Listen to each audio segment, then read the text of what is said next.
66 Ford Corsair GT estate. I've never seen one of these before, so I thought I'd show you these guys. And you never see them in New Zealand anyway, because we never had the Corsair exported. And how many of these did they make? 940 estates, 40 of which were GTs. Yeah, and the GT is like that's the rarest of them all, right? Yeah, yeah. And you've owned this car forever. Yeah, I've owned this car for 51 years. And it's lived a very long life as a family car. And first 10 years was a family hack, customised, stupid things, chrome side pipes, blue Metaflake paintwork. Wolfers wheels? Yeah, had 6.5 J's on the back, 5.5 J's on the front, jacked up, and sticking the side pipe on it, crucified the performance, but it looked good. It looked fantastic. I got to say, this car still looks beautiful, and you've never really restored it. You've just not really. It's a Ford, so it rusts. But only in Britain. It doesn't rust in New Zealand. But yeah, it's never really had a hard life. It's always been. The first 10 years it was the family hack. After that it was a toy. Yeah, just pampered. Pampered, yeah. You used to do signs. Did you ever do the signs in this, or do you have work vehicles for that? Oh no, that's too small. Transit. Yeah, but it's beautiful. It's a really nice conversion. It really suits the car. I can see why you always kept it. Yeah, oh yeah. And it's a 2-litre V4 with a Weber on it, I guess, isn't it? Yeah, for the GT. Yeah, yeah. What was the GT? Did it have extra sort of like manifolds on it as well? The GT had the extra bling, all the chrome trim down the side, and the GT dashboard, the rev counter, all the gauges. It's super nice. Does back seats fold down as well? Yeah, oh yeah, yeah.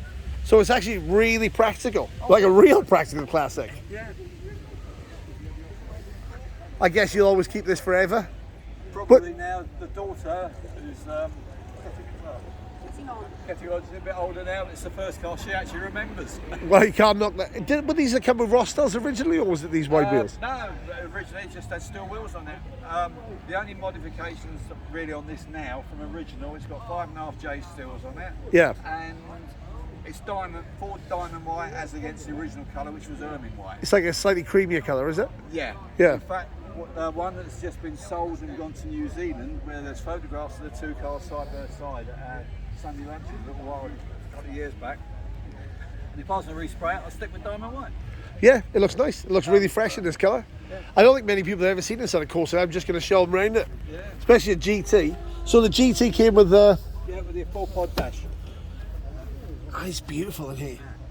They say Ford lost money on every single one of these because they wanted a posh Cortina, and it didn't really quite take off. But they are amazing. Yeah. The centre console, beautiful, like a Thunderbird. Well, yeah. Well, that's where the shape of it. That's where the design came from. Guy Charles Thompson, who designed it, he was I think he was involved in designing the Thunderbird anyway. It's the first time I've ever looked at one, and you can see the Thunderbird in it. Yeah, that's right. Wow.